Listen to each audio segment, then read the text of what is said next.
हमारा चैप्टर चल रहा था। कौन सा चैप्टर को हम लोग देख रहे थे? तो मैं अगर बात करूं आपके साथ चैप्टर नंबर 5 सर, अगर मैं गलत नहीं हूं तो। यस, चैप्टर नंबर 5 को हमने पढ़ना स्टार्ट किया था। चैप्टर नंबर 5 किसके बारे में बात करता है? ब्रीच ऑफ कॉन्ट्रैक्ट के रिगार्डिंग चर्चा करता है। किसके रिगार्डिंग बातचीत करता है? बोलो जल्दी से। ब्रीच ऑफ कॉन्ट्रैक्ट के रिगार्डिंग चैप्टर नंबर 5 आप लोगों के साथ बातचीत करता है। अब चैप्टर नंबर 5 के अंदर हमने सबसे पहली चीज जो पढ़ा था वो था दो प्रकार के ब्रीचेस हम लोगों ने पढ़े थे। एक था एक्चुअल ब्रीच ऑफ कॉन्ट्रैक्ट और दूसरा था anticipatory breach of contract. Actual breach of contract का मतलब क्या होता है? एक्चुअल ब्रीच ऑफ कॉन्ट्रैक्ट का मतलब होता है कि जिस दिन ड्यू डेट है बेटा, उस दिन मैं मना कर रहा हूं कॉन्ट्रैक्ट को परफॉर्म करने से, तो उसे एक्चुअल ब्रीच ऑफ कॉन्ट्रैक्ट बोला जाता है। एंटीसिपेटरी ब्रीच ऑफ कॉन्ट्रैक्ट का क्या मतलब होता है कि ड्यू डेट से पहले अगर मैं मना कर दूं कॉन्ट्रैक्ट को परफॉर्म करने से, तो उसे एंटीसिपेटरी ब्रीच ऑफ कॉन्ट्रैक्ट कहते हैं। अब अगर एंटीसिपेटरी ब्रीच ऑफ कॉन्ट्रैक्ट हुआ है तो दो प्रकार की चीजें होती है। सबसे पहला क्या? सबसे पहला कॉन्ट्रैक्ट को अवॉइड कर दो, तुरंत में अवॉइड कर दो और डैमेजेस को क्लेम कर लो। या दूसरा, आपने इंतजार करना चाहिए। इंतजार करना चाहिए कौन सी चीज का? इंतजार करना चाहिए एक्चुअल ड्यू डेट का, कि सामने वाला व्यक्ति आएगा और कॉन्ट्रैक्ट को परफॉर्म करेगा। तो एक्चुअल ड्यू डेट का आप इंतजार भी कर सकते हैं क्या? बिल्कुल बिल्कुल कर सकते हैं। तो लेकिन एक गड़बड़ है कि अगर एक्चुअल ड्यू डेट का इंतजार करते करते सुपरवीनिंग इंपॉसिबिलिटी के कारण अगर कॉन्ट्रैक्ट इम्पॉसिबल हो गया, तो ऐसे केस के अंदर कॉन्ट्रैक्ट क्या मान लिया जाता है? कॉन्ट्रैक्ट डिस्चार्ज मान लिया जाता है। और अगर कॉन्ट्रैक्ट डिस्चार्ज मान लिया जाता है तो क्या डैमेजेस भी आप क्लेम कर पाएंगे क्या? नहीं सर, हम लोग डैमेजेस भी क्लेम नहीं कर पाएंगे। क्या आपको इतना समझा? क्या आपको इतना कुछ कुछ याद है? मैं हल्का फुल्का आपको रिवाइज करवा दे रहा हूं, वो भी चीज है, ठीक है ना। चलो, फिर अपन ने और क्या पढ़े थे सर? और हम लोगों ने पढ़ा था, और हमने पढ़ा था रेमेडीज अवेलेबल। रेमेडीज अवेलेबल में सबसे पहला अपन ने डैमेजेस को पढ़ना स्टार्ट किया था। डैमेजेस के अंदर हम लोगों ने देखा था कि आपको एक्चुअल लॉस, जितना आपका नुकसान हुआ है उतने का कंपनसेशन क्लेम अमाउंट आपको मिलता है। मतलब नुकसान से ज्यादा हम लोग क्लेम कर सकते हैं क्या? नहीं कर सकते हैं। केवल और केवल जो नुकसान एक्चुअल में हुआ है आप उसको क्लेम कर सकते हो बेटा। एक और बात का ध्यान रखना, आप यहाँ पे इनडायरेक्ट लॉसेस को कभी भी क्लेम नहीं कर सकते। Only and only direct losses को क्लेम किया जाता है। इस प्रकार इस बातचीत का आपने ध्यान रखना है, ठीक है ना। चलिए, फिर से डैमेजेस के बारे में बात करूंगा। डैमेजेस अलग अलग प्रकार के होते हैं। कौन से प्रकार के डैमेजेस है सर, जरा बताइए। तो अगर मैं बातचीत करूं आपके साथ, पहला देखो डैमेजेस कौन सा? जनरल या ऑर्डिनरी डैमेजेस को लेके बातचीत यहाँ पे की गई है। जनरल या ऑर्डिनरी डैमेजेस का मतलब होता है सर ऐसा डैमेजेस जो नेचुरली अराइज होता है। क्या बोला गया? बोलो सर। ऐसे डैमेजेस जो नेचुरली अराइज होते हैं, नेचुरली अराइज होते हैं, उसे बोला जाता है क्या? उसे बोला जाता है ऑर्डिनरी डैमेजेस। मतलब इसके अंदर आप कभी भी डायरेक्ट लॉसेस को क्लेम कर सकते हैं, आप इनडायरेक्ट लॉसेस को कभी भी क्लेम नहीं कर पाएंगे, ऐसा यहाँ पे बोला गया है ना। मतलब और केस लॉ बहुत ही प्यारा सा था। हेडले वर्सेस बैक्सडेल का केस यहाँ पे दिया गया था। हेडले वर्सेस बैक्सडेल का केस हम लोगों ने पढ़ा था। दूसरा होता है नॉमिनल डैमेजेस, जो पढ़ा हुआ है। नॉमिनल डैमेजेस का मतलब वो है सामने वाले पार्टी को एक्चुअल में कोई नुकसान नहीं है, लेकिन क्या हो रहा है कि वो सामने वाली पार्टी बड़ा ही रोतलू है। तो ऐसे केस के अंदर वो कह रहे हैं नहीं नहीं, पार्टी ने कॉन्ट्रैक्ट पूरा नहीं किया, मुझे डैमेजेस दो, मुझे डैमेजेस दो, बस इसलिए हम लोग उसको डैमेजेस दे रहे हैं। बाकी एज सच अदरवाइज यहाँ पे डैमेजेस देने की जरूरत नहीं पड़ती है। तीसरा विंडिक्टिव या एग्जेम्पलरी डैमेजेस के बारे में बात करेंगे। विंडिक्टिव या एग्जेम्पलरी डैमेजेस का क्या मतलब होता है? इसमें दो प्रकार की चीजें कवर होती है। जब आप किसी से वादा करते हो शादी करने का और आप मुकर जाते हो कि मैं अब शादी नहीं करूंगा, तो यहाँ पे विंडिक्टिव या एग्जेम्पलरी डैमेजेस आते हैं। और दूसरा अगर मैं बात करूं, आपने किसी को चेक दिया और बैंक के गलती से, मतलब चेक का रॉन्गफुल डिसऑनर हुआ, किसकी गलती से? बैंक की गलती से। तो ऐसे केस के अंदर अगर बैंक की गलती से किसी का रॉन्गफुल डिसऑनर होता है, जिससे लॉस ऑफ क्रेडिट होता है। क्या होता है? बोलो, लॉस ऑफ क्रेडिट होता है। तो ऐसे केस के अंदर हम लोग कहेंगे इसे विंडिक्टिव या एग्जेम्पलरी डैमेजेस बोला जाता है। क्या बोला जाता है? बोलो, इसे विंडिक्टिव या एग्जेम्पलरी डैमेजेस बोला जाता है। क्या बोला जाता है? विंडिक्टिव या एग्जेम्पलरी डैमेजेस बोला जाता है, ऐसा यहाँ पे बोला गया है। क्या आप समझे? सारे लोग फटाफट फटाफट जल्दी से बोलो, हाँ लिख दो। सारे लोग समझ चुके हैं करके हम लोग, है ना। चलिए आगे बढ़ूंगा मैं, है ना मित्रों। अगर हम लोग बात करें आपके साथ, तो अभी हम लोग चलेंगे और अगली चीज कौन सी देखना है हम लोगों को? तो नेक्स्ट वाली चीज जो हम लोगों को देखना है वो कौन सा है? वो कौन सा है? वो कौन सा है? ठीक है, सर आपने हमें इनवाइट नहीं किया। अरे नरेश, आपको इनवाइट करने की जरूरत नहीं है बेटा, घर के लोगों को कोई इनवाइट थोड़ी करता है, वो तो डायरेक्टली आ जाते हैं ना। आप घर के लोगों को भी अगर इनवाइट करना पड़े तो फिर बात ही क्या हो गई। नहीं, मेरे को आप एक बात बताइए, फिर यहाँ पे ये क्या हो गई। वंश यादव लिख रहा है यहाँ पे आईजी सर और एसके करके, बहुत ही हो गया ये अब, है ना। अब तुम मजे ले रहे हो वंश, है ना। अब बेटा भूल जाओ वो नाम को, है ना। चलो भूल जाओ भूल जाओ भूल जाओ, है ना। चलिए आइए क्लियर करो उसको, आओ। चलो दोस्तों, अब हमारा एक प्रकार का डैमेजेस बचा हुआ है, और वो एक प्रकार का डैमेजेस कौन सा है। एक प्रकार का जो डैमेजेस बचा है वो है यहाँ पे स्पेशल डैमेजेस के रिगार्डिंग। कौन सा बचा हुआ है बोलो, स्पेशल डैमेजेस। अब इतने दिन से आदत छूट गई है लिखने की, बड़ा ही अजीब सा लग रहा है वो, है ना, एकदम ऐसा माहौल जो है ना। अरे भाई साहब, नो एस के अलाउड करके, अरे इतना सही किया था ना जो मेरे मतलब वहाँ पे जहाँ पे शादी थी, तो मेरे वो ससुराल वालों ने अरेंजमेंट किए थे, तो इतना प्यार, ऐसे जो मेरे रूम थे उसके बाहर ऐसा लिखा हुआ था कि आईजी सर्स क्लासरूम, गेट के ऊपर लिखा हुआ था यहाँ पे क्या कि नो श्रद्धा कपूर अलाउड करके। मैं आपको रूम टूर वीडियो बना हुआ है, मैं आपको कराऊंगा रूम टूर, डालूंगा उसका, ठीक है। चलिए आइए, आ जाओ मित्रों। ओ मित्रों, सुनते क्या आप लोग। देखिए मेरा क्या कहना है यहाँ पे, मैं अगर बात करूँ ना, तो अभी मैं आपको यहाँ पे स्पेशल डैमेजेस के रिगार्डिंग चर्चा यहाँ पे कर रहा हूँ। कौन सा कर रहा हूँ बोलो जल्दी से, स्पेशल डैमेजेस के रिगार्डिंग चर्चा कर रहा हूँ। स्पेशल डैमेजेस के रिगार्डिंग मैं यहाँ पे बात कर रहा हूँ, ठीक है ना। देखिए तो स्पेशल डैमेजेस के अंदर हम लोग क्या पढ़ेंगे। स्पेशल डैमेजेस के अंदर सबसे पहली चीज जो हम लोग यहाँ पे पढ़ने वाले हैं, या सबसे पहली चीज जो अपने को जानना है वो क्या है। यहाँ पे क्या होती है कि जो एक पार्टी होती है ना बेटा, वो दूसरे पार्टी को स्पेशल नोटिस देती है। क्या कहा मैंने, सभी लोग बताइए। सर यहाँ पे जो एक पार्टी है, वेयर अ पार्टी, जो एक पार्टी है वो दूसरे पार्टी को स्पेशल नोटिस देती है कि कौन से स्पेशल सर्कमस्टांसेस है जो अफेक्ट कर रहे हैं। क्या कहा मैंने, बोलो कौन से ऐसे स्पेशल सर्कमस्टांसेस जो अफेक्ट कर रहे हैं बेटा, कि इसके अंदर क्या होता है, स्पेशल डैमेजेस के अंदर सामने वाली पार्टी केवल और केवल जो ऑर्डिनरी डैमेजेस है ना, ऑर्डिनरी डैमेजेस के लिए लायबल तो होती ही होती है, साथ ही साथ वो जो पार्टी है वो स्पेशल डैमेजेस के लिए भी लायबल हो जाती है। ओ मतलब मैंने क्या कहा समझो, मैंने ये कहा कि जब एक पार्टी कॉन्ट्रैक्ट करती है, क्या कहा मैंने, बोलो सर, जब एक पार्टी यहाँ पे one party to a contract receives a notice, जब एक पार्टी यहाँ पे सामने वाली पार्टी को कॉन्ट्रैक्ट में रिसीव होती है नोटिस दूसरे पार्टी से कि कोई स्पेशल सर्कमस्टांसेस अफेक्ट कर रहा है कॉन्ट्रैक्ट को, तो जो एक पार्टी है ना वो ऑर्डिनरी डैमेजेस के लिए तो लायबल होंगी होंगी, इसके अलावा वो स्पेशल सर्कमस्टांसेस वाले डैमेजेस के लिए भी लायबल होती है। मैं आपको एग्जांपल दूंगा तब आपको बढ़िया सी चीजें समझेंगी। जैसे देखो यार क्या हुआ था करके, है ना।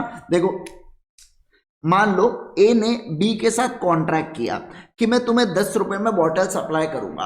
अब बी वैसे तो नॉर्मली बॉटल को है ना 12 रुपए में नॉर्मली बेचा जाता है, लेकिन जो बी का एक स्पेशल कॉन्ट्रैक्ट बन रहा है सी के साथ जिसमें वो 13 रुपए में बॉटल को बेचने वाला है, ठीक है ना। मतलब बी को फायदा ही फायदा होने वाला है। तो बी ने ये बात पहले ही बोल के रखा है ए से कि तुम 10 रुपए में मुझे बॉटल देना, पानी की क्लैरिफिकेशन कर दो क्योंकि शौकीन लोग लगते हैं मुझे मेरे क्लास में। अब ऐसे केस के अंदर 10 रुपए की मैं बॉटल दूंगा और मैं मुझे उसको सी को 13 रुपए में बेचना है। ये स्पेशल सर्कमस्टांसेस के बारे में ऑलरेडी बी ने ए को बता रखा है। बी ने बोल भी रखा है अगर तूने बॉटल सप्लाई नहीं किया तो मेरा ये कॉन्ट्रैक्ट कैंसिल हो जाएगा, और अगर मेरा कॉन्ट्रैक्ट कैंसिल हो गया तो मैं तुझसे डैमेजेस क्लेम करूंगा, ऐसा बी ने बोल रखा है ए से। होता क्या है बेटा कि ए यहाँ पे बॉटल सप्लाई नहीं कर पाता है। बी ने क्या किया, बी ने ये बॉटल मार्केट से 12 रुपए में खरीदा। क्या किया बोलो, मार्केट से 12 रुपए में खरीदा। अब ऐसे केस के अंदर बी कितना डैमेजेस क्लेम कर सकता है, तो ये केस के अंदर जहां पे वो 12 रुपए में खरीदा तो 12 माइनस 10, और मान लेते हैं 1000 बॉटल्स होंगी, है ना, एज्यूम कर रहे हैं 1000 बॉटल्स होंगी, तो हम लोग कहेंगे कि 2000 रुपए हम लोग बिल्कुल डैमेजेस मांग सकते हैं। सर मान लो ऐसा होता कि बी मार्केट से बॉटल नहीं खरीदता तो सी भी कॉन्ट्रैक्ट कैंसिल कर देता। अब सवाल ये बनता है कि इस सर्कमस्टांसेस में बी कितना पैसा क्लेम कर सकता है। तो मैं आपको एक बात बता दूं, समझना, मैं आपको एक बात बता दूं, बी क्या बोलता, क्योंकि मैंने तुमको स्पेशल सर्कमस्टांसेस के बारे में ऑलरेडी बता के रखा था कि मेरा सी के साथ कॉन्ट्रैक्ट है और अगर आपने बॉटल सप्लाई नहीं किया तो नुकसान हो जाएगा, नुकसान हो हो जाएगा, है ना, तो नुकसान हो जाएगा, ये मैंने आपको पहले ही बता के रखा था। तो ऐसे केस के अंदर बी, इन सर्कमस्टांसेस में जनरली 12 रुपए में मार्केट में बॉटल बेची जाती है, तो 12 माइनस 10 यानी कि फिर से मैं कह रहा हूं 2000 रुपए क्लेम कर पाएगा। सर मार्केट में मान लो जनरली 12.5 रुपए में बेची जाती, तो 12.5 माइनस कितना 10 रुपए यानी कि 2.5 इंटू 1000 यानी कि 2500 रुपए मैं क्लेम कर सकता था।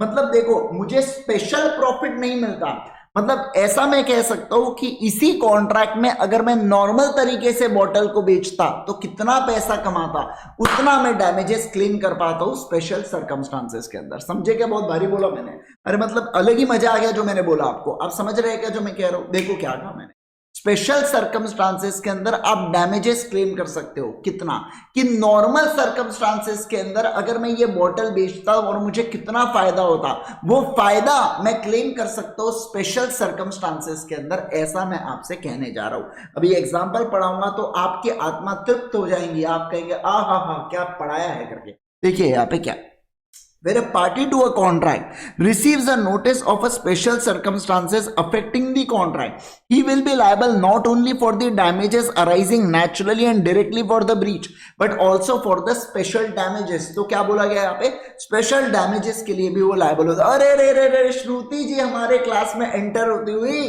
साक्षात प्रणाम, दंडवत प्रणाम श्रुति जी, क्या बात है क्या बात है। 7 दिन के अंदर भयंकर भयंकर मिस किए हमने आपसे, श्रुति जी के डाउट्स आपके, है ना, वो आपके सिली डाउट्स, है ना, वो आपका बार बार हमारे कंसेप्ट को दोहराना कहना, वो हम बहुत मिस किए। ठीक है चलिए आइए, आ जाओ आ जाओ आ जाओ, एग्जाम्पल नंबर 5 के अंदर चालू करेंगे। Thank you so much Shruti, thank you so much, means a lot. आइए, मैम की तरफ से और मेरे तरफ से सारे बच्चों को बहुत बहुत धन्यवाद। ठीक है आइए आ जाओ मित्रों, एग्जाम्पल नंबर 5 के ऊपर चलेंगे। आ जाओ, एग्जाम्पल नंबर 5 के बारे में बात करेंगे। A delivered a machine to B a common carrier. Common carrier का मतलब क्या होता है, ट्रांसपोर्टर। ठीक है, to be conveyed to A's mill without any delay. देखो ए ने डिलीवर किया मशीनरी बी को, एक कॉमन कैरियर को, कि कन्वे करो ए को without any delay. A also inform B that mill was stop for the want of the machine. B unreasonably, B ने डिले कर दिया मशीन को, and in the consequences A lost a profitable government contract या profitable contract with government. In this case A is entitled to receive from B by way of compensation oh my God, see the क्या लिखा है यहाँ पे, average amount of profit. क्या बोला मैंने, बोलो, एवरेज अमाउंट ऑफ प्रॉफिट। क्या बोला मैंने, average amount of profit which would have been made by running the mill during the period of delay, but he cannot recover the loss sustained due to loss of government contract as A's contract with government was not brought to the notice of B करके। Simple सी बात है, normal circumstances के अंदर आप कितना यहाँ पे पैसा कमाते थे उतना पैसा आप क्लेम कर सकते हो, लेकिन अगर आप बताते कि देखो मैंने गवर्नमेंट के साथ कॉन्ट्रैक्ट किया और मेरे को वहां पे 2500 की जगह 3000 रुपए मिल रहे हैं, देखो ये वो कॉन्ट्रैक्ट की कॉपी है, तब जाके मैं कहता कि आप 3000 रुपए क्या कर सकते हैं, बोलो, आप 3000 रुपए यहाँ पे क्लेम कर सकते हैं। समझ गए क्या आप बात को? बोलो ना मुझे जल्दी से, क्या आप इस बात को सारे के सारे लोग समझ रहे हैं क्या? हाँ कह दो, हाँ कह दो, हाँ कह दो सर, एकदम बढ़िया से समझ रहे हैं। कमॉन कमॉन कमॉन एवरीवन, जल्दी से बोलेंगे, है ना। चलिए आगे बढ़े क्या, आगे बढ़ो क्या, आगे बढ़ो क्या, आगे बढ़ो क्या, बोलो जल्दी से, आगे बढ़े क्या मित्रों, है ना। चलो आगे बढ़ेंगे, नेक्स्ट वाले सर्कमस्टांसेस के अंदर चलते हैं। स्पेशल सर्कमस्टांसेस या स्पेशल डैमेजेस के रिगार्डिंग पॉइंट मैंने आपको बताया। स्पेशल डैमेजेस का बहुत ही सिंपल सा अर्थ है, क्विकली रिवाइज करवा देता हूं। जब एक पार्टी दूसरे पार्टी को पहले से अपने सर्कमस्टांसेस के बारे में बता के रखती है कि अगर तुमने मुझसे कॉन्ट्रैक्ट नहीं किया तो ऐसे केस के अंदर मैं कॉन्ट्रैक्ट में मुझे नुकसान हो जाएगा, तो उस नुकसान को क्या क्लेम किया जा सकता है क्या? बिल्कुल बिल्कुल यहाँ पे क्लेम किया जा सकता है बेटा। जैसे वो 11वां वो जो 11-12 में चुन्ना चुन्नी होते नहीं है क्या बेटा, अगर तुमने मुझसे शादी नहीं की बाबू तो मैं मर जाऊंगी करके, बस उसी प्रकार का स्पेशल सर्कमस्टांसेस भी होता है। अगर तुमने मुझसे कॉन्ट्रैक्ट नहीं किया तो मुझे लॉस हो जाएगा, तो बस वही लॉस को क्लेम करने की बात यहाँ पे हो रही है, ठीक है ना। चलिए आइए, आ जाओ आ जाओ आ जाओ, अब हम लोग चलेंगे सबसे आखिरी सर्कमस्टांसेस के ऊपर, और वो आखिरी सर्कमस्टांसेस कौन सी हो रही है देखिए यहाँ पे, और आखिरी सर्कमस्टांसेस है प्री फिक्स्ड डैमेजेस। कौन सी है बोलो जल्दी से, प्री फिक्स्ड डैमेजेस। इसके तो बावली हो गई होंगी सुनने के बाद। बेटा मैं क्या बताऊँ आपको, मुझे वो रखना पड़ा, बॉडीगार्ड रखना पड़ा कि मत घुसने देना इसके वगैरह को। आप है ना, जहाँ पे शादी हो रही थी ना उसके आजू बाजू सिक्योरिटी, Z+ सिक्योरिटी को बुलाया गया था।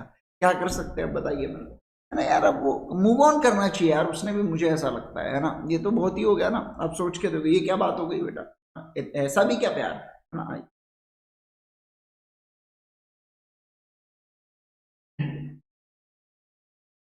आओ अब चलेंगे प्रीफिक्स डैमेजेस की ओर। किसकी ओर बढ़ेंगे बोलो ना, प्रीफिक्स डैमेजेस की ओर। अब हम लोग बढ़ने जा रहे हैं प्रीफिक्स डैमेजेस की ओर, हम लोग यहाँ पे पढ़ने चल रहे हैं। और प्रीफिक्स डैमेजेस के अंदर क्या पढ़ेंगे देखिए यहाँ पे। सर प्रीफिक्स डैमेजेस का मतलब क्या होता है, पहले तो आप ये बता दीजिए सर। देखो मैं आपको समझा देता हूँ। जब ये पार्टी आपस में कॉन्ट्रैक्ट कर रही है ना, देखो ये है पार्टी 1, ठीक है, और ये है पार्टी 2। जब ये पार्टी 1 और पार्टी 2 आपस में बैठ के, क्या कहा मैंने बोलो, जब ये पार्टी 1 और पार्टी 2 आपस में बैठ के पहले से डिसाइड कर लेती है, क्या कर लेते बोलो, पहले से डिसाइड कर लेती है एक अमाउंट को। किसको डिसाइड कर लेती है बोलो, पहले से डिसाइड कर लेती है एक अमाउंट को। फिर से कहूंगा, जब दोनों पार्टीज बैठकर आपस में डिसाइड कर लेती है एक अमाउंट को कि अगर कॉन्ट्रैक्ट हमारा पूरा नहीं हो पाया तो जिस पार्टी की गलती होंगी वो पार्टी दूसरे पार्टी को क्या देंगी, ये अमाउंट को दे देंगी। एग्जाम्पल के तौर पर मैं यहाँ पे 20,000 रुपए लिख देता हूं अमाउंट में। अब अगर पार्टी 1 के कारण कॉन्ट्रैक्ट पूरा नहीं हो पाया तो पार्टी 1 पार्टी 2 को कितना पैसा देगा, 10,000 रुपए देगा। अब पार्टी 2 के कारण अगर कॉन्ट्रैक्ट पूरा नहीं हो पाया तो पार्टी 2 पार्टी 1 को कितना पैसा देगा, 10,000 रुपए देगा। आप समझ रहे बात को, मतलब क्या हुआ कि दोनों पार्टीज ने आपस में पहले से एक अमाउंट को डिसाइड कर लिया कि अगर कॉन्ट्रैक्ट फुलफिल कर चल के नहीं होता है तो ये अमाउंट दिया जाएगा एक पार्टी के द्वारा दूसरी पार्टी को। बस इसे बोल के रखा है प्री फिक्स्ड डैमेजेस। क्या बोल रखा है बोलो जल्दी से, प्री फिक्स्ड डैमेजेस, इसे बोलते हैं प्री फिक्स्ड डैमेजेस। मतलब प्री फिक्स का मतलब क्या होता है, पहले से फिक्स करके रखना। क्या कहा मैंने बोलो, पहले से फिक्स करके रखना, उसे प्रीफिक्स डैमेजेस बोला जाता है। अब देखिए, sometimes parties to a contract stipulate, stipulate का मतलब होता है बताता है, ठीक है ना, at a time of its formation that on the breach of contract by any of them a certain amount will be payable as a damage. मतलब क्या बोल दिया देखो यहाँ पे, कॉन्ट्रैक्ट के अंदर कभी कभार स्पेसिफाइड होता है, पहले से स्पेसिफाइड होता है कि कल चल के अगर कॉन्ट्रैक्ट ब्रीच हुआ, क्या कहा मैंने बोलो, कि कल चल के अगर कॉन्ट्रैक्ट ब्रीच हुआ तो एक अमाउंट यहां पे दिया जाना चाहिए, उसे बोला जाता है कौन, उसे बोला जाता है प्रीफिक्स डैमेजेस।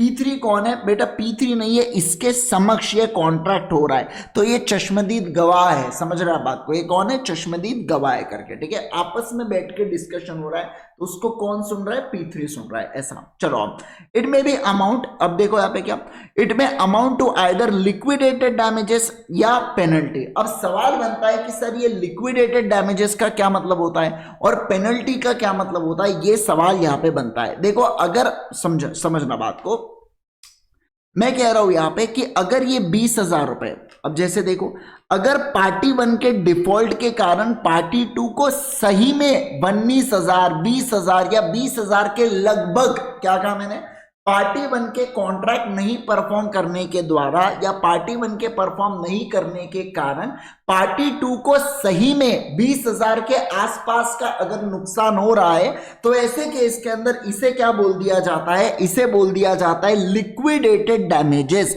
क्या बोला जाता है बोलोगे सारे लोग, लिक्विडेटेड डैमेजेस बोला जाता है। क्या बोला जाता है बोलो, लिक्विडेटेड डैमेजेस यहां पे कहा जाता है, बराबर। तो मैंने क्या कहा, सारे लोग बोलेंगे, मैंने आपके साथ ये कहा कि अगर मान लीजिए अगर आप पहले से, क्या कहते हो, अगर आपने पहले से कोई अमाउंट को फिक्स करके रखा है, पहले से अगर आपने कोई अमाउंट को डिसाइड कर रखा है, अब ऐसे केस के अंदर अगर कल चल के सही में कॉन्ट्रैक्ट पूरा नहीं होता है और आपको जो सामने वाले पार्टी को वाकई में 20,000 के आसपास का नुकसान है, उसे अपन लोग लिक्विडेटेड डैमेजेस का नाम देंगे।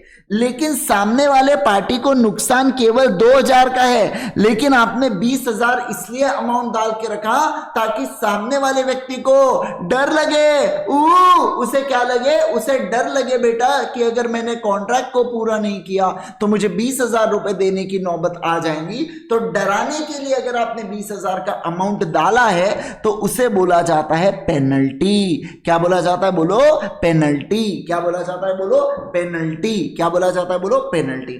तो सर अगर आपने अमाउंट को किया डिसाइड और वो अमाउंट जो आपने डिसाइड किया वो इतना ज्यादा एक्यूरेट किया कि एक्चुअल में उतना ही नुकसान आएगा तो उसे अपन लोग नाम देते हैं यहाँ पे लिक्विडेटेड डैमेजेस। और वही अगर मैं बात करूं, अगर अपन ने जानबूझ के ज्यादा अमाउंट डाल दिया ताकि क्या हो मित्रों, ताकि सामने वाले के मन में डर क्रिएट हो जाए कि अगर मैं कॉन्ट्रैक्ट को फुलफिल ना करूं तो मेरा बहुत भारी वाला नुकसान हो जाता है, तो ऐसे केस के अंदर उसे अपन लोग नाम देते हैं, पेनल्टी का नाम देते हैं। क्या नाम देते हैं बोलो जल्दी से, हम लोग उसे नाम देते हैं पेनल्टी। क्या नाम देते हैं बोलेंगे सारे लोग, पेनल्टी का नाम उसे दिया जाता है। क्या, yes sir, yes sir, yes sir, penalty का नाम उसे दिया जाता है। चले क्या आगे बढ़े, क्या आगे बढ़े, क्या आगे बढ़े, क्या बोलो फटाफट जल्दी से, है ना। यस सर, चलिए अब मित्रों अगर हम लोग बात करें आपके साथ तो नेक्स्ट वाले केस के ऊपर चलेंगे ना। सारे लोग बोलो जल्दी से, बोलो अभी के अभी बोलो, है ना। चलिए आ जाइए, है ना। देखिए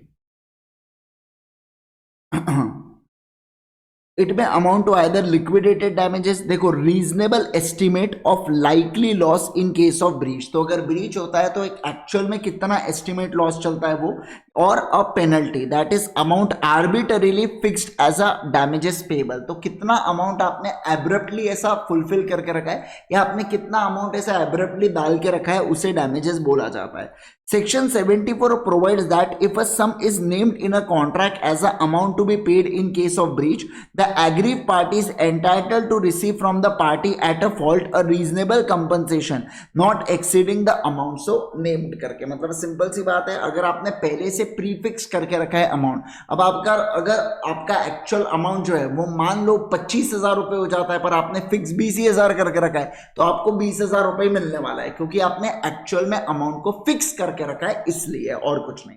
ठीक है ना। देखो यहाँ पे खैर इसके बारे में डिटेल में यहाँ पे भी अपन लोग चर्चा करेंगे पेनल्टी और लिक्विडेटेड डैमेजेस के अंदर, तो अलग अलग प्रकार से डिटेल में अभी चर्चा होने वाली है। देखो यहाँ पे example number 6, if the penalty provided by the contract is 1 lakh and the actual loss is 70,000 तो only 70,000 shall be available as damages, that is the actual loss and not the amount stipulated। But अगर loss मान लो 1.5 लाख का होता है तब आपको केवल और केवल 1 लाख रुपए मिलेगा। तो मैं ऐसा बोल सकता हूं क्या, एक्चुअल लॉस या amount specified which ever is lower. क्या मैं ऐसा कह सकता हूं, एक्चुअल लॉस, एक्चुअल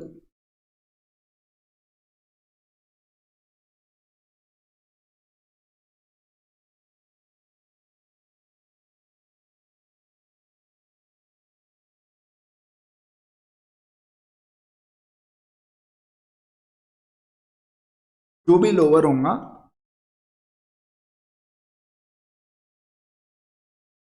बस वो क्या बन जाता है, प्रीफिक्स डैमेजेस बन जाता है। बोलो क्या बन जाता है, प्रीफिक्स डैमेजेस यहाँ पे बन जाता है। समझे क्या सारे लोग जल्दी से बोलो मुझे, क्या आप लोग इस बात को बढ़िया से समझ गए क्या, है ना। यस सर, एकदम बढ़िया तरीके से बोलेंगे ना सारे लोग, एकदम बढ़िया से समझ गए करके। ठीक है चलो आगे बढ़ो, आगे बढ़ो, आगे बढ़ो, आगे बढ़ो, आगे बढ़ो, आगे बढ़ो, आ जाओ। अब पढ़ेंगे सेक्शन नंबर 74 को, जो उसी चीज को एकदम डिटेल में आपको समझाने के लिए जा रहा है। ठीक है ना, that is penalty and liquidated damages को यहाँ पे आपको समझाने के लिए जा रहा है।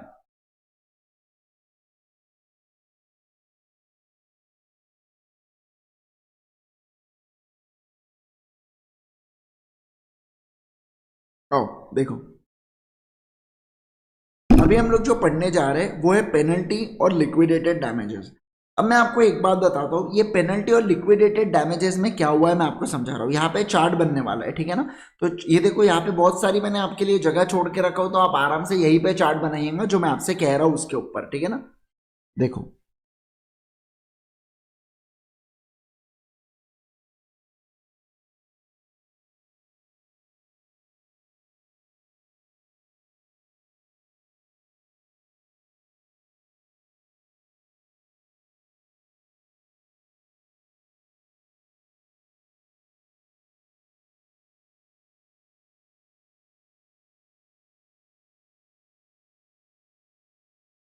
देखो क्या हुआ मैं आपको बताता हूँ।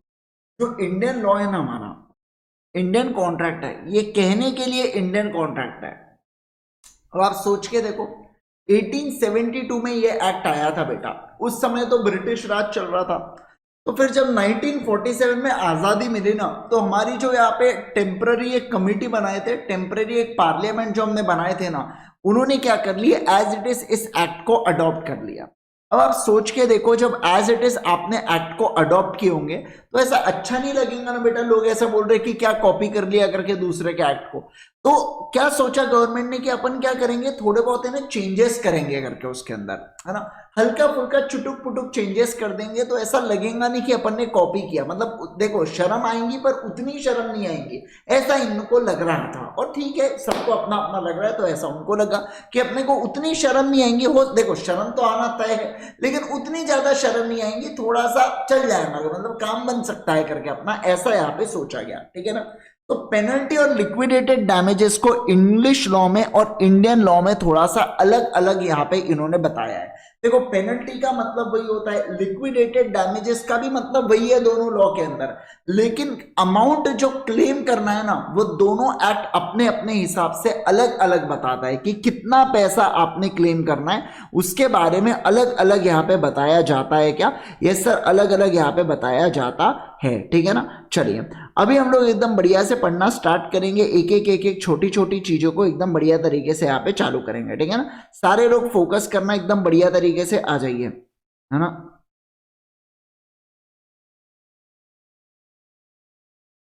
चलो मित्रों, अगर मैं बात करूं आपके साथ तो देखिए क्या बोला जा रहा है यहाँ पे। सर हम लोग यहाँ पे जो देखेंगे वो, एक मिनट रुको रे बाबा।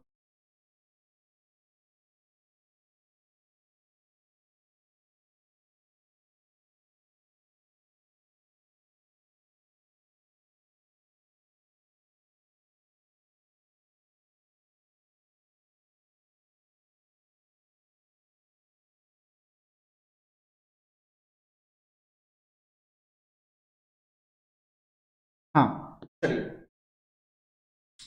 तो सर हम लोग क्या देखने वाले हैं, हम लोग यहाँ पे देखने वाले पेनल्टी और लिक्विडेटेड डैमेजेस को पढ़ने वाले हैं। किसको पढ़ने वाले बोलो, पेनल्टी एंड लिक्विडेटेड डैमेजेस को हम लोग यहाँ पे पढ़ेंगे। एक होगा इंग्लिश लॉ का और दूसरा होने वाला है कौन सा, दूसरा होने वाला है इंडियन लॉ से रिगार्डिंग यहाँ पे बातचीत की जाने वाली है।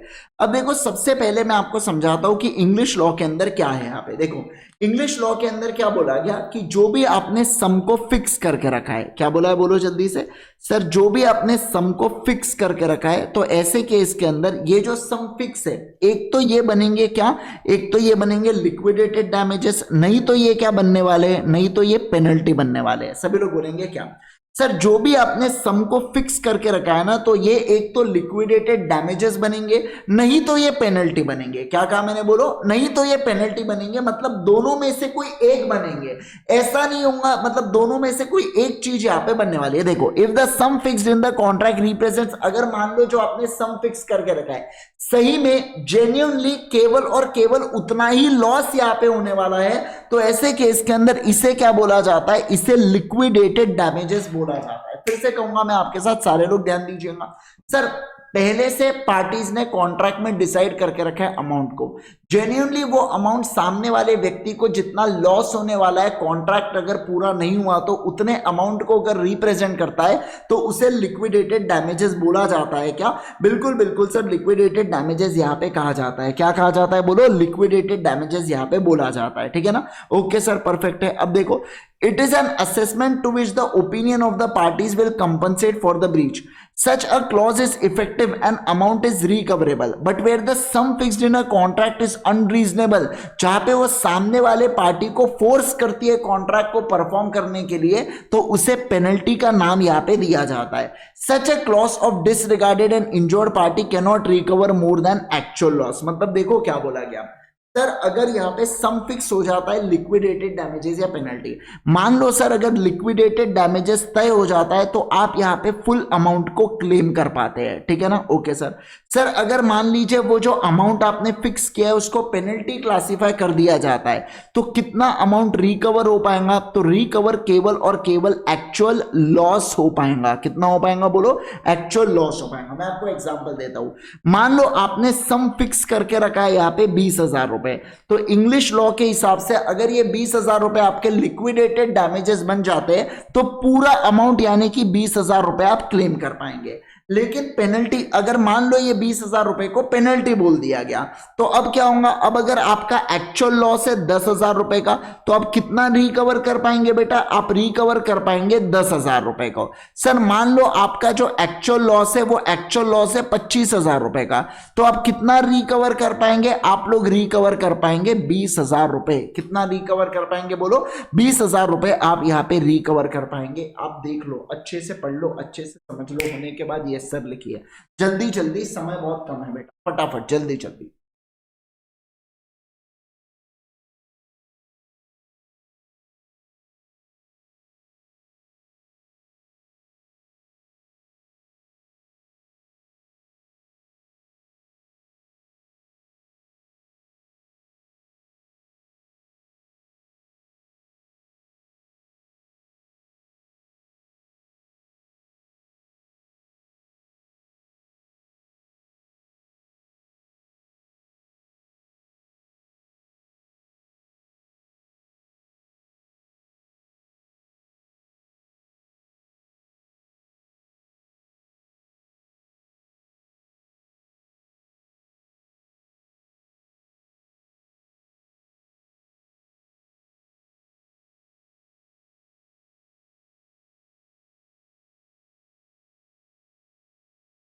हो गया?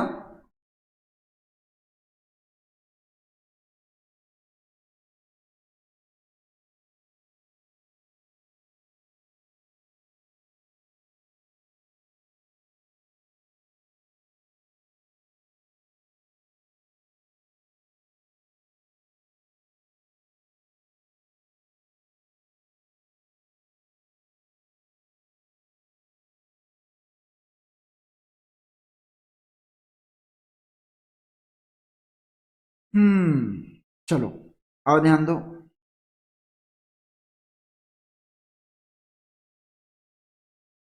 देखो इंडियन लॉ ने क्या बोल रखा है, सुनो बात को। इंडियन लॉ ने क्या कह रखा है, इंडियन लॉ का कहना है हम यहाँ पे कोई डिफरेंस नहीं मानते पेनल्टी या लिक्विडेटेड डैमेजेस के बीच में। भैया अगर बात जाती है कोर्ट ऑफ लॉ में तो कोर्ट ऑफ लॉ आपको केवल और केवल रीजनेबल कंपनसेशन ही देने वाला है, इस बात का ध्यान रखना। क्या कहा मैंने, बोलो जल्दी से। केवल और केवल आपको यहाँ पे क्या देगा, केवल और केवल रीजनेबल कंपनसेशन देने वाला है। मान लो सर यहाँ पे हमने अमाउंट को डिसाइड करके रखा है 20,000 रुपए। इंडियन लॉ कहता है कि हमें कोई घंटा फर्क नहीं पड़ता कि आपने अमाउंट को कितना डाला है। अगर आपका एक्चुअल लॉस मान लीजिए 10,000 रुपए का है तो हम आपको पैसा कितना देंगे, 10,000 रुपए। सर मान लो अगर आपका एक्चुअल लॉस यहाँ पे 30,000 रुपए का है तो हम आपको पैसा कितने देने वाला है, तो आप रिकवर कितना कर पाओगे, आप यहाँ पे 20,000 रुपए ही रिकवर कर पाएंगे। सर 10,000 का क्या होने वाला है बेटा, 10,000 डूब जाने वाले हैं, ऑब्वियस सी बात है, क्योंकि आपने पहले से फिक्स करके रखा है ना। तो कभी भी कोर्ट ऑफ लॉ आपको पैसा अवॉर्ड करेगा, लेकिन जो आपने फिक्स करके रखा है उससे ऊपर का पैसा अवॉर्ड नहीं करेगा। जितना आपने डिसाइड करके रखा है केवल और केवल उतना पैसा ही वो आपको देने वाला है, उससे ज्यादा का पैसा देने वाला है क्या, नहीं सर, उससे ज्यादा का पैसा वो नहीं देने वाला है, ऐसा यहां पे बोला गया है। देखो यहां पे Indian law makes no distinction between the penalty and liquidated damages. The Court of India award only a reasonable compensation not exceeding the sum so mentioned in the contract. मतलब कोर्ट कितना देने वाला है यहाँ पे बताइए। सर मैं ऐसा कह सकता हूँ क्या कि कोर्ट यहाँ पे कितना देगा, रीजनेबल कंपनसेशन, मतलब कि सर ऐसा मैं कह सकता हूँ एक्चुअल लॉस या amount decided whichever is lower। ठीक है। Section 74 of the Contract Act lays down if the parties have been fixed what damages will be, the court will never allow more but the court will allow less। तो देखो क्या होने वाला है, actual loss या amount decided lower ही यहाँ पे डिसाइड होने वाला है। अब देखो a decree is to be passed only for reasonable compensation not exceeding the sum name by the parties. Thus, Section 74 entitles a person complaining of the breach of contract to get reasonable compensation and does not entitle capital realise by way of penalty. तो penalty को छोड़ के यहाँ पे कोई भी रहने वाला है क्या? नहीं सर, नहीं रहने वाला है, इस बात का ध्यान रखना। अब आप बोलोगे सर दोनों में डिफरेंस क्या है? समझो आप बात को बेटा, यहाँ पे मान लो फॉर एग्जाम्पल एक्चुअल लॉस अगर 19,000 का था, ठीक है, लेकिन अब 19,000 है और आपने अमाउंट डिसाइड 20,000 करके रखा है, तो 19,000 को मैं लिक्विडेटेड डैमेजेस क्लासिफाई करूंगा, तो इंग्लिश लॉ में आपको कितना अमाउंट मिलेगा? 20,000 रुपए मिल जाएगा। लेकिन भाई अगर ये इंडियन लॉ होता ना बेटा, तो रीजनेबल कंपनसेशन कितना? 19,000। पैसा कितना मिलेगा? 19,000 का मिलेगा। समझ रहे हो आप बात को? तो जितना रीजनेबल कंपनसेशन होता है उतना पैसा यहाँ पे दिया जाता है। फिर से कहूंगा मैं, जितना रीजनेबल कंपनसेशन होता है उतना पैसा यहाँ पे दिया जाता है। क्या? यस सर, उतना पैसा यहाँ पे दिया जाता है। क्या आप बात को समझे?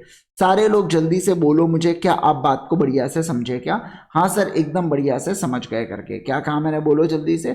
एकदम बढ़िया से सर चीजों को समझ चुके हैं, चीजों को बता चुके हैं, चीजों को जान चुके हैं। समझ गए है ना? बोलो बोलो बोलो मित्रों, कम ऑन एवरीवन, सारे लोग बोलेंगे है ना। चलिए चलिए चलिए सर, अभी आगे बढ़ेंगे, अभी नेक्स्ट वाले केस के ऊपर चलेंगे और नेक्स्ट वाली चीज क्या बोल रही है, चलिए आइए जानते हैं। एक इसको कॉपी किए क्या आपने?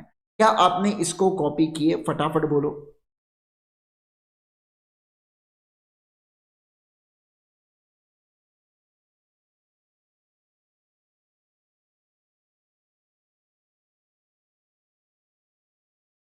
चलो अब देखो, एक बहुत ही प्यारा सा एक्सेप्शन यहाँ पे इन्होंने बता के रखा है। क्या एक्सेप्शन है? देखो, where any person gives any bond to the central or state government for the performance of any public duty or act in which public is interested on the breach of condition of any such instrument, he shall be liable to pay whole of the sum mentioned therein करके। मैं आपको एक बढ़िया सा example देता हूं। देखो क्या होता है, मैं आपको एक बात बताऊं बेटा, मैं बहुत बड़ा कॉन्ट्रैक्टर हूं और मुझे है ना ये रोड बनाने का कॉन्ट्रैक्ट मिला है। ये रोड की कीमत कितनी लगने वाली है? 100 करोड़ रुपए का ये कॉन्ट्रैक्ट है और गवर्नमेंट ने मुझे 100 करोड़ का ये कॉन्ट्रैक्ट अलॉट कर दिया। लेकिन जब गवर्नमेंट ये 100 करोड़ का कॉन्ट्रैक्ट अलॉट करती है, उससे पहले गवर्नमेंट मुझसे है ना गारंटी मांगती है 5 करोड़ रुपए की, कि कल चल के अगर आपने कॉन्ट्रैक्ट को किसी भी कारणवश पूरा नहीं कर पाया तो 5 करोड़ का कंपनसेशन आप हमको पे करोगे। तो मैंने गवर्नमेंट को एक बॉन्ड बना के दिया और ये बॉन्ड कितने का था? 5 करोड़ रुपए का बॉन्ड था। अब क्या होता है, मान लीजिए मैंने 99 करोड़ रुपीस का बढ़िया से रोड बनाया और मुझे 99 करोड़ रुपीस यहाँ पे मिल गए, लेकिन 1 करोड़ का मैंने रोड में गड़बड़ कर दिया। अब क्योंकि मैंने रोड में गड़बड़ कर दिया तो गवर्नमेंट ने सिक्योरिटी के तौर पर ही तो बॉन्ड लिया था ना। ये जो गवर्नमेंट ने बॉन्ड लिया, ये क्यों लिया? सिक्योरिटी के तौर पर ही गवर्नमेंट ने बॉन्ड लिया। तो ऐसे केस के अंदर मैं आपको एक बात बताऊं, अब गवर्नमेंट, अब आप ये नहीं बोल सकते ठीक है एक काम करो, आप 1 करोड़ रुपए का बॉन्ड से पैसा वसूल लो और बचे हुए 4 करोड़ हमको वापस कर दो करके। हाँ, ऐसा नहीं चलता। अब गवर्नमेंट है ना बेटा, भले आपका गवर्नमेंट का एक्चुअल नुकसान 1 करोड़ का होगा, लेकिन गवर्नमेंट कितना पैसा वसूल कर सकती है? 5 करोड़ रुपए वसूल कर सकती है गवर्नमेंट। कितना पैसा वसूल कर सकती है? बोलो, 5 करोड़ रुपए गवर्नमेंट वसूल कर सकती है। बस यही चीज यहां पे बोली जा रही है। मतलब सर क्या बोला गया कि ये जो damages, liquidated damages, reasonable compensation, penalty, ये सब गवर्नमेंट, ये गवर्नमेंट के ऊपर एप्लीकेबल नहीं होता। ये केवल और केवल आम जनता, भोली भाली जनता, मैंगो पीपल, उनके ऊपर एप्लीकेबल होता है। बाकी किसी के ऊपर भी एप्लीकेबिलिटी इसकी नहीं आती। बस ऐसा यहां पे बोल रखा है। क्या आप सारे के सारे बढ़िया से समझे? बोलो मुझे जल्दी से, क्या आप इस बात को बढ़िया से समझ गए? क्या यस सर, एकदम बढ़िया तरीके से हमको सारी चीजें समझ में आ चुकी है। क्या मैं आगे बढ़ूं? क्या मैं आगे बढ़ूं? क्या मैं आगे बढ़ूं? क्या मैं आगे बढ़ूं? क्या है ना? चलिए दोस्तों, सारे लोग बोलो, क्या हम लोग यहाँ पे आगे बढ़ सकते हैं? क्या बिल्कुल बिल्कुल सर, यहाँ पे बढ़ा जा सकता है। ठीक है ना? देखियो यहाँ पे example number 8, A contracts with B that if A practice surgeon in Kolkata he will pay 50,000। A practice surgeon Kolkata, B is entitle for compensation not exceeding 50,000, जो भी कोर्ट कंसिडर करता है रीजनेबल। ठीक है, अब उसके बाद देखो यहाँ पे क्या बोला गया है, ए बोरोस 10,000 फ्रॉम बी। ए ने बी से बेटा 10,000 मतलब 10,000 रुपए पैसे लिया and gives him a bond for 20,000 payable for 5 yearly instalment of 4,000 रुपए। मतलब क्या बोल के रखा है यहाँ पे कि हर साल 4,000 रुपए पे करूंगा और ऐसे 20,000 रुपए दूंगा। और इसके साथ एक कंडीशन भी था कि अगर एक भी 4,000 के पेमेंट में डिफॉल्ट हुआ ना तो पूरा होल शाल बिकम ड्यू। तो जितना भी पैसा बचाऊंगा पूरा के पूरा ड्यू होगा। अब आप सोच के देखो, ये कंडीशन कंडीशन कितनी ज्यादा हार्श लग रही है। अब ये कंडीशन क्योंकि इतनी ज्यादा अगर हार्श लग रही है तो ऐसे केस के अंदर इसे हम लोग क्या नाम देते हैं, इसे अपन लोग पेनल्टी का नाम देते हैं। बोलो क्या नाम देते हैं, पेनल्टी का नाम इसे दे दिया जाता है, पेनल्टी इसे बोल दिया जाता है क्या, ये सर पेनल्टी, पेनल्टी इसे बोल दिया जाता है। समझे क्या सारे लोग, जल्दी से बोलो समझ गए क्या, यस सर एकदम बढ़िया से समझ गए। अब देखो यहाँ पे एग्जाम्पल नंबर 10 क्या कह रहा है, ये बढ़िया है, 10 और 11 बहुत बढ़िया है। देखो A undertakes to repay B a loan of 10,000 by 5 yearly installment with stipulation that default of payment in installment whole shall become due. This stipulation is not by way of penalty but a contract may be enforced according to the terms. अब आप बोलोगे sir मुझे एक बात बताओ, ऊपर में भी यही था नीचे में भी है ना, हाँ ऊपर में बेटा 10,000 का लोन दिया था और उसके बदले में 20,000 रुपए मिल रहे थे। नीचे वाले केस में 10,000 का लोन दिया है और 10,000 ही अपने को वापस मिल रहा है 5 इक्वल इंस्टॉलमेंट्स में, मतलब 2,000 के इंस्टॉलमेंट्स में अपने को 10,000 रुपए मिल रहा है। अब इसमें अगर मैं कंडीशन डालता हूं कि एक भी 2,000 में डिफॉल्ट किया तो पूरा 10,000 रुपए सामने वाले को देना पड़ेगा, तो बेटा ये पेनल्टी नहीं होती है, क्योंकि आप 10,000 का 10,000 ही मांग रहे हैं ना, तो ये पेनल्टी कैसा हुआ बेटा, कोई हार्श चीज थोड़ी, आपने जो पैसा दिया वही पैसा आप मांग रहे हो वो तो, लेकिन आप 10,000 देके 20,000 मांग रहे हो तो ये जरूर एक हार्श कंडीशन में बदल सकती थी, इसलिए इसको पेनल्टी नहीं बोला गया। क्या बोला गया, बोलो जल्दी से, is not bye way of penalty. तो ये पेनल्टी है क्या, नहीं सर ये पेनल्टी नहीं है, ऐसा यहाँ पे बोला जा चुका है। क्या आप सारे के सारे लोग बात को समझ रहे हैं क्या, कमॉन कमॉन कमॉन मित्रों बोलेंगे जल्दी से मुझे, क्या आप इस बात को सारे के सारे लोग समझ रहे हैं क्या, यस सर बोल दीजिए फटाक से, है ना, यस सर। चलिए आ जाओ नेक्स्ट वाले केस लॉ के ऊपर चलेंगे, नेक्स्ट वाली चीजों को समझेंगे। क्या बोला जा रहा है, देखो यहाँ पे distinction between the liquidated damages and penalty के बारे में पढ़ाऊंगा। किसके बारे में, बोलो distinction between liquidated damages and penalty. Liquidated damages and penalty के रिगार्डिंग एकदम बढ़िया से कंसेप्ट को समझते हैं, सारे लोग फोकस करिएगा, ठीक है ना। देखो यहाँ पे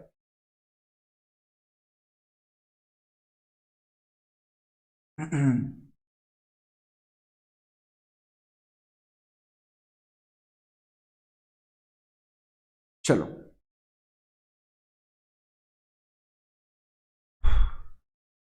आओ इसको रीड करेंगे बढ़िया से। देखिए penalty and liquidated damages have one thing in common, that both are payable on the occurrence of the breach of contract. तो जब भी ब्रीच होगा तो पेनल्टी या लिक्विडेटेड डैमेजेस पेएबल होते हैं। It is very difficult to draw a clear line of distinction between the two, but certain principles as laid down may be very helpful. देखो क्या, if the sum payable is so large as to far in excess of the probable damages on the breach, it is certainly a penalty करके, मतलब जैसे क्या बोला गया, मान लीजिए 10,000 रुपए यहाँ पे आपने डिसाइड करके रखा है और सम पेबल कितना आ रहा है, सम पेबल अगर यहाँ पे 20,000 रुपए आ रहा है, कितना आ रहा है सम पेबल, आपने 10,000 डिसाइड करके रखा था, सुनिए बात को, और सम पेबल इज लार्ज, अगर प्रोबेबल डैमेजेस है आपके 10,000 रुपए और आपने डिसाइड करके रखा है 20,000 रुपए, तो ये बहुत ज्यादा हो गए, तो ये पेनल्टी का नाम इसे बोला जाता है। उसके बाद देखो where the sum expressed to be payable on certain day and a further sum in the event of default being made, the latter sum is penalty because mere delay in the payment is unlikely to the cause damage। मतलब बोला कि अगर आज पैसे दोगे तो 10,000 रुपए देंगे, लेकिन सर अगर आप 4 दिन बाद पैसे दोगे तो हम आपसे 14,000 रुपए क्लेम करेंगे। तो ध्यान रख लेना, ये जो 14,000 रुपए बेटा ये क्या माना जाता है, ये पेनल्टी माना जाता है। बोलो क्या माना जाता है, ये पेनल्टी माना जाता है, इस बात का आपको ध्यान रखना है। This will be known as penalty. क्या बोला जाता है, बोलो पेनल्टी का नाम इसे दिया जाता है, क्योंकि केवल और केवल पैसों को देर से देना ये अपने आप में इसमें कोई मतलब इसमें कोई नुकसान नहीं है ना, ये जो जबरदस्ती आप कुछ भी कंडीशन डाल रहे हो ऐसा होने वाला है यहाँ पे, है ना। चलिए देखो उसके बाद क्या, where a sum is expressed to be payable on a certain date and the further sum in the event of default being made, the latter sum is penalty because mere delay is unlikely to cause damage। ठीक है, ये हो गया अपना, मतलब same ही line आ गया यहाँ पे। अब देखो the essence of penalty क्या है, मतलब पेनल्टी का क्रक्स क्या है, एसेंस क्या है पेनल्टी का। देखो कि यहाँ पे क्या क्रिएट करना, टेररम ऑफ द ऑफेंडिंग पार्टी। टेररम का मतलब होता है डर क्रिएट करना ऑफेंडिंग पार्टी के ऊपर, मतलब कल चल के अगर किसी पार्टी ने कुछ गलत किया तो उस पार्टी के अंदर डर का माहौल होना चाहिए। क्या कहा मैंने, बोलो वो पार्टी के अंदर डर का माहौल होना चाहिए, टेररम क्रिएट होना चाहिए, उसे बोला जाता है क्या, उसे पेनल्टी कहा जाता है। बोलो क्या बोला जाता है, उसे पेनल्टी का नाम यहाँ पे दिया जाता है क्या, यस सर। अब देखो English law makes a distinction between the liquidated damages and penalty, but no such distinction is followed in India. The court in India ascertain करते हैं actual loss को और award कर दिया जाता है. Amount must not however exceed the sum so fixed. तो जितना भी आपने पैसा यहाँ पे फिक्स करके रखा है उससे ज्यादा अवॉर्ड नहीं होना चाहिए.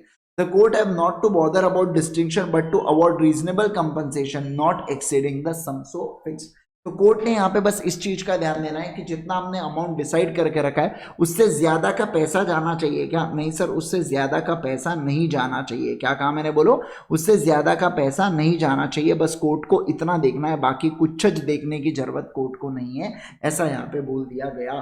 समझ गए सारे लोग? कम ऑन बोलो जल्दी से मुझे, क्या आप सारे के सारे लोग इस बात को बढ़िया से समझे क्या? हाँ सर, एकदम बढ़िया से समझ गए. चलिए, कल सुबह हम लोग कंटिन्यू करेंगे इस वाले सेशन को. कितने बजे कंटिन्यू करेंगे? आपका क्लास कितने बजे का होता है? आपका यूजुअली क्लास कितने बजे का होता है? 12 बजे से चालू होता है क्या?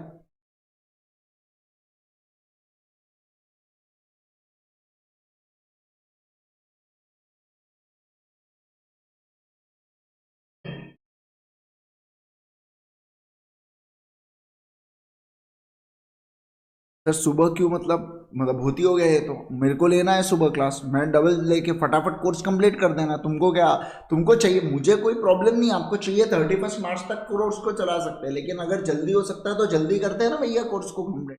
क्या ले, उससे फटाफट फटाफट निपटाते है ना. और आपको देखना है शाम में देखना लेक्चर को, मुझे कोई प्रॉब्लम नहीं है, पर मैं तो फटाफट फटाफट लेक्चर को लूँ, मतलब ये तो बहुत ही हो जाएगा. 2 बजे से आपकी क्लास चालू होते हैं ना, ठीक है. तो मैं अपना क्लास को मैं 11:30 बजे फिर कल शेड्यूल करूंगा. एक क्लास में 11:30 बजे रखूंगा मैं, ठीक है ना. आपको देखना है आप देख सकते हैं, नहीं तो आप इसको बाद में रिकॉर्डेड भी कवर कर सकते हैं, ठीक है ना. चलिए, तो 11:30 बजे मैं एक सेशन लूंगा और 11:30 बजे को पहला सेशन लेंगे और दूसरा सेशन नॉर्मल टाइम पे लेंगे. फटाफट इंडियन कॉन्ट्रैक्ट एक्ट को फिनिश करते हैं, फिर उसके बाद अपने को सोगा कंप्लीट करना है और फटाफट एक्ट्स को फिनिश करते हुए चलना है अपने, ठीक है ना. चलिए, see you all tomorrow morning. Bye bye, take care everyone. So आप सभी लोगों को ये लेक्चर बहुत ही बढ़िया तरीके से पसंद आया हो. आगे बढ़ने से पहले मैं आपको एक बात बता दूं, अगर आपको ये सारे लेक्चर्स पसंद आ रहे हैं तो आप हमसे स्ट्रक्चर्ड तरीके से पढ़ सकते हैं जब आप अल्टीमेट सीए का सब्सक्रिप्शन लेते हैं. इसके लिए आपको ultimatecA.com के ऊपर जाना है और आप यहाँ पे गेट स्टार्टेड के ऊपर क्लिक करेंगे. गेट स्टार्टेड के ऊपर जैसे कि सीए फाउंडेशन के अंदर मैं आपको सीए फाउंडेशन का लॉ, सीए इंटरमीडिएट का लॉ और सीए इंटरमीडिएट का ऑडिट, ये 3 सब्जेक्ट्स मैं आपको पढ़ाता हूँ आपके सीए जर्नी के अंदर. और अगर आपको यहाँ पे जैसे अभी सीए फाउंडेशन पे आप टैप करेंगे न्यू कोर्स के ऊपर, अब अगर आपको हमारे पूरे कॉम्बो सब्सक्रिप्शन लेना है तो आपको यहाँ पे दिख जाएगा. देखिए, CA foundation new syllabus all subjects law by Indresh Gandhi आपको यहाँ पे दिख रहा है. या अगर आपको सिर्फ और सिर्फ लॉ का सब्सक्रिप्शन लेना है तो आप सिर्फ बिजनेस लॉस के सब्सक्रिप्शन भी ले सकते हैं, जैसे कि आप यहाँ पे देख सकते हैं, ठीक है. अब इसके अंदर देखिए 2 ऑप्शन आते हैं, एक होता है लाइव का, एक होता है रिकॉर्डेड का. तो लाइव क्लासेस के अंदर जब मैं लाइव क्लास लेता हूं तो आप लाइव लेक्चर के अंदर जुड़ सकते हैं, ठीक है ना. तो वो लाइव के अंदर ऑप्शन होता है. और रिकॉर्डेड के अंदर आपको जैसे आज सुबह जो लेक्चर होता है ये आज शाम तक या अगले दिन अपलोड कर दिया जाता है हमारे ड्राइव के ऊपर, जिसके थ्रू आप देख सकते हैं. दोनों में आपको 3 व्यूज मिलते हैं. लाइव का 1 व्यू काउंट होता है और रिकॉर्डेड के 2 व्यूज. मैं आपको व्यूज का मतलब समझा देता हूं. 60 मिनट का लेक्चर है तो आप उसको 180 मिनट तक देख सकते हो. बार बार देखो, 1000 बार देखो, बंद चालू करते रहो, कुछ भी करो, आप 180 मिनट तक, जब तक खत्म नहीं हो जाता वो लेक्चर, तब तक आप उसको देख सकते हैं. 180 मिनट तक मतलब एक लेक्चर को मोटा मोटी समझ लो आप 3 बार देख सकते हैं. अब मुझे ऐसा लगता है कि कोई भी बच्चा फाउंडेशन का, इंटर का या फाइनल का है, वो एक बार लेक्चर को कंप्लीट कर ले, उसके बाद दोबारा से वो रेगुलर सेशन तो देखने नहीं वाला है, ठीक है ना. और देखना भी है तो आपके पास तो काफी व्यूज पड़े होते हैं. फिर यहाँ पे फिर ऑप्शन मिलता है आपको विद बुक्स, विदाउट बुक्स का. अगर मान लो आपको विदाउट बुक्स वाला ऑप्शन है तो -500 यहाँ पे कर दिया जाता है. आपको पीडीएफ प्रोवाइड होते हैं, मतलब ऐसा नहीं है कि आपको किताब ही नहीं देंगे हम लोग, किताब मिलेंगी, लेकिन यहाँ पे आपको पीडीएफ मिलता है. और विद बुक्स के अंदर आपको हमारी कलर्ड बुक्स आपको प्रोवाइड की जाती है, जो भी चीजें यहाँ पे आती है, राइट. तो यहाँ पे व्यूज का आपने सिलेक्ट कर लिया, सारी चीजें सिलेक्ट हो गई. ऐड टू कार्ट कीजिए और उसके बाद डायरेक्टली आपको यहाँ पे ये करना है. अगर कोई मान लीजिए कभी कभार ऑफर चलते रहते हैं तो आप यहाँ पे कूपन कोड डाल सकते हैं, जैसे अल्टीमेट कूपन कोड होता है, ऐसे आप कूपन कोड्स डालेंगे तो आपको मैक्सिमम पॉसिबल डिस्काउंट भी बढ़िया तरीके से मिल जाता है, राइट. तो एकदम बढ़िया तरीके से आपको सेशन समझ में आ गया. और till then thank you so much once again everyone, bye bye.